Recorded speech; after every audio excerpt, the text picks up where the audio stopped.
Hello दोस्तों, कैसे हैं आप सभी। स्वागत है आपका अपने चैनल सक्सेस विद विक्रम में। मैं सिद्धांत विक्रम सिंह। आज हम देखेंगे उत्तर प्रदेश के पर्यावरण, वानिकी एवं उद्यान, जो कि मोस्ट इंपॉर्टेंट है। आपके एग्जामिनेशन में यहाँ से क्वेश्चन अवश्य आते हैं, तो इसको आप लोग अच्छे से कर डालिए। और मोस्ट इंपॉर्टेंट, चलिए हम शुरू करते हैं बिना देर लगाए।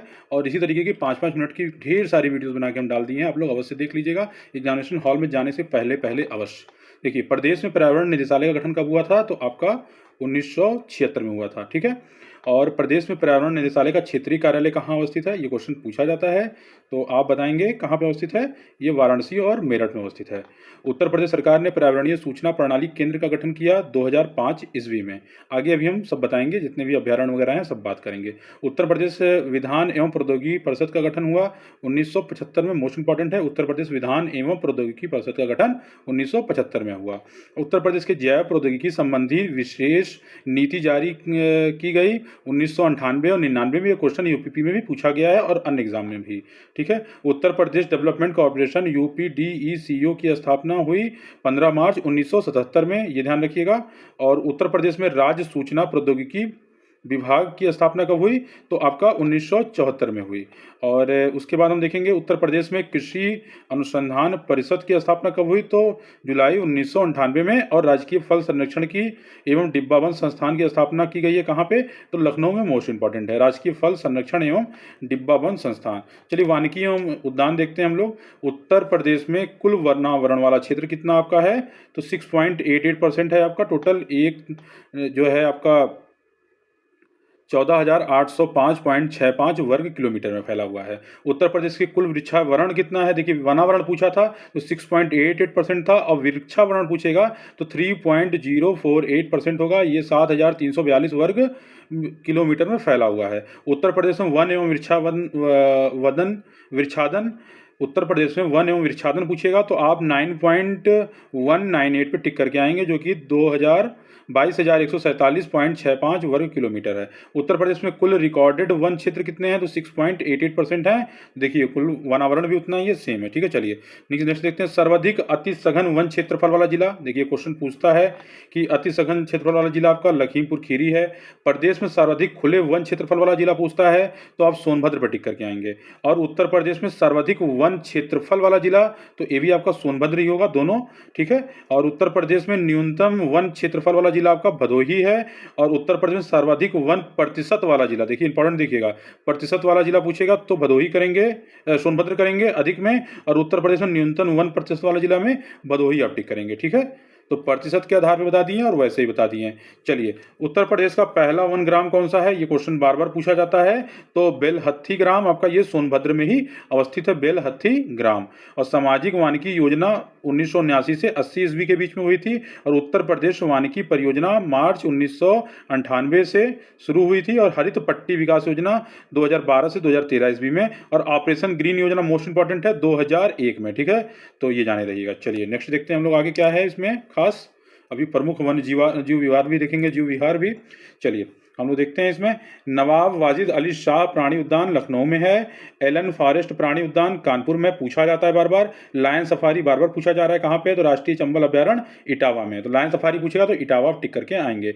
भारत का सबसे बड़ा घड़ियाल अभ्यारण्य कहाँ पे है? तो चंबल नदी क्षेत्र में है सबसे बड़ा घड़ियाल अभ्यारण्य। ठीक है। और भारत का पहला डॉल्फिन सूचना केंद्र कहाँ पे है? तो चंबल नदी क्षेत्र में है। और प्रदेश का तीसरा टाइगर रिजर्व कौन सा है? तो पीलीभीत में है, ध्यान रखिए। ठीक है। भारत का पहला डॉल्फिन सूचना केंद्र चंबल नदी क्षेत्र, और घड़ियाल का भी चंबल नदी क्षेत्र। और प्रदेश का तीसरा टाइगर रिजर्व आपका पीलीभीत में है। ठीक है।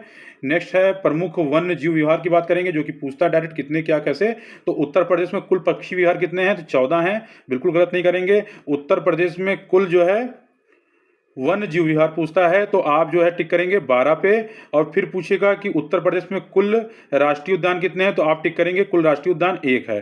ठीक है। और उसके बाद अगर पूछेगा कि उत्तर प्रदेश में कुल बाघ संरक्षण केंद्र कितने हैं, तो आप 4 पे टिक करके आएंगे। ठीक है। ये जाने रहिए। तो ये सब जो है मोस्ट इंपॉर्टेंट है, जिसे आप गलत नहीं करेंगे। तो उत्तर प्रदेश में कुल पक्षी विहार आप 14 है। उत्तर प्रदेश में कुल वन जीव विहार 12 है। उत्तर प्रदेश में कुल राष्ट्रीय उद्यान 1 है। और उत्तर प्रदेश में कुल बाघ संरक्षण केंद्र आपके 4 हैं। ठीक है। तो पक्षी विहार 14, वन विहार वन्यजीव विहार 12 और राष्ट्रीय उद्यान 1 है और बाघ संरक्षण आपका 4 है। ठीक है।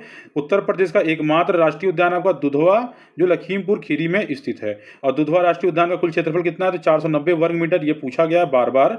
दुधवा राष्ट्रीय उद्यान में प्रोजेक्ट टाइगर की स्थापना कब हुई? तो ये मोस्ट इंपॉर्टेंट है, 1987 से 88 के बीच में की गई। ठीक है, ये आप गलत बिल्कुल नहीं करने वाले हैं। नेक्स्ट है, प्रदेश का सबसे बड़ा पक्षी विहार कौन सा है? तो लाख बहोसी बार बार पूछता है। और लाख बहोसी कहाँ, ये भी पूछता है। तो आप कन्नौज में टिक करेंगे, लाख बहोसी आपका कन्नौज में है और ये 1988 में इसकी स्थापना की गई थी। प्रदेश का पहला पक्षी विहार नवाबगंज पक्षी विहार, जिसे चंद्रशेखर आजाद पक्षी विहार भी कहते हैं, इसकी स्थापना 1984 में उन्नाव में की गई थी। तो पूछा जाता है नवाबगंज पक्षी विहार कहाँ पे है? तो उन्नाव टिक करेंगे। प्रदेश का सबसे छोटा पक्षी विहार कौन सा है? तो सेखा पक्षी विहार, जो कि अलीगढ़ में है। और ये पूछता भी है कि सेखा पक्षी विहार कहाँ पे है? तो आप अलीगढ़ में आप करेंगे। ठीक है, चलिए नेक्स्ट देखते हैं।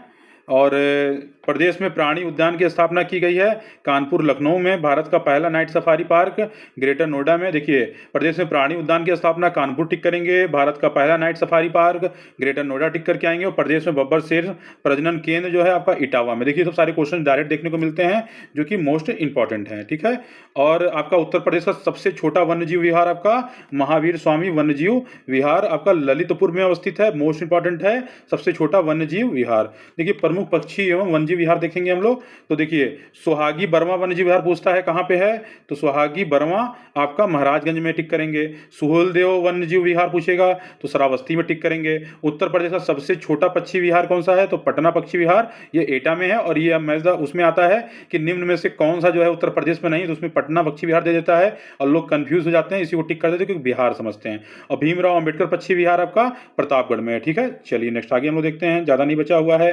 सुरहाताल पक्षी विहार कहाँ पे है? आपका बलिया में है। वेरी गुड, सबको पता है कि सुरहाताल कहाँ पे है? तो आपका बलिया में है। और चंद्रप्रभा वन्यजीव विहार आपका कहाँ पे है? तो चंद्रप्रभा आपका चंदौली में है।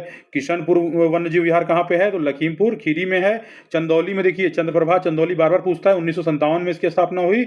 और किशनपुर वन्यजीव विहार लखीमपुर खीरी में 1972 में स्थापना हुई। कतरनिया घाट जो वन्यजीव विहार है, इसकी स्थापना 1976 में हुई और ये बहराइच में है। और रानीपुर वन्यजीव विहार आपका पूछेगा कहाँ पे है? तो रानीपुर चित्रकूट में है, 1970 में इसकी स्थापना हुई। और अगर पूछता है आपका महावीर स्वामी वन्यजीव विहार कहाँ पे है? तो ललितपुर में है, 1977 में इसकी स्थापना हुई, ये जाने रहिएगा। और अगर पूछ लेता है चंबल वन्यजीव विहार कहाँ पे है? तो आप आगरा इटावा 1979 टिक करके आएंगे। ठीक है, ये देखिए मोस्ट इंपॉर्टेंट था, फिर से बता दें। सुरहाताल, बलिया, चंद्रप्रभा, चंदौली 1957, किशनपुर लखीमपुर खीरी 1972, कतरनिया घाट बहराइच 1976, रानीपुर चित्रकूट 1970, महावीर स्वामी ललितपुर 1977, चंबल वन्यजीव विहार आपका आगरा इटावा 1979 और कैमूर वन्यजीव विहार आपका जो है मिर्जापुर में है। सोनभद्र जो है आपका मिर्जापुर सोनभद्र में है और इसका जो आपका क्या होगा 1982 ईस्वी में इसकी स्थापना हुई थी, ये जाने रहिएगा, मोस्ट इंपॉर्टेंट है।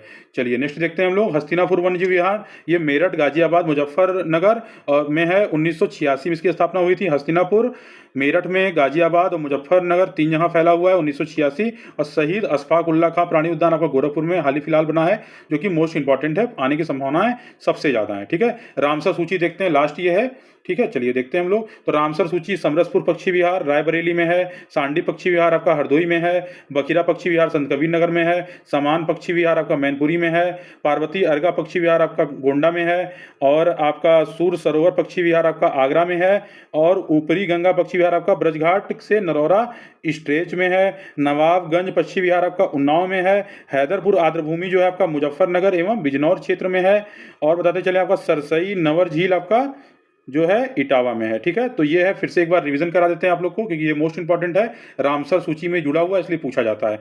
समरसपुर, रायबरेली, सांडी, हरदोई, बखीरा, संत कबीर नगर, समान पक्षी विहार आपका मैनपुरी, पार्वती अर्गा, गोंडा, सूर सरोवर, आगरा, ऊपरी गंगा, ब्रजघाट के नरौर स्ट्रेच में, नवाबगंज, उन्नाव, हैदरपुर आपका मुजफ्फरनगर एवं बिजनौर, और सरसई नावर झील आपका इटावा में है। ठीक है, तो ये थी आपकी आज की क्लास, कैसा लगा?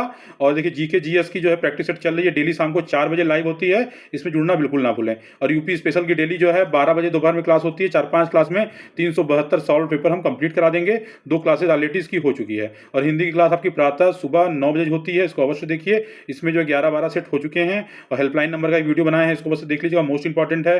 लोकगीत, लोक नृत्य, इसमें बोलियां वगैरह सब कुछ है, काफ़ी एक्स्ट्रा इन्फॉर्मेशन सारे 5-5 मिनट की वीडियोज़ में हम डाल रखे हैं, उसको देख लीजिएगा। अनुच्छेद भी जो है इसमें जितने 80 अनुच्छेद हैं जो बार-बार पूछे जाते हैं, वो हम करा दिए हैं। नियुक्तियाँ मोस्ट इंपॉर्टेंट है और मोस्ट इंपॉर्टेंट, इसको अवश्य देख लीजिए, क्वेश्चन यहाँ से फंसने की संभावना सबसे ज़्यादा है। कैसा लगा वीडियो हमें कमेंट करके अवश्य बताइएगा।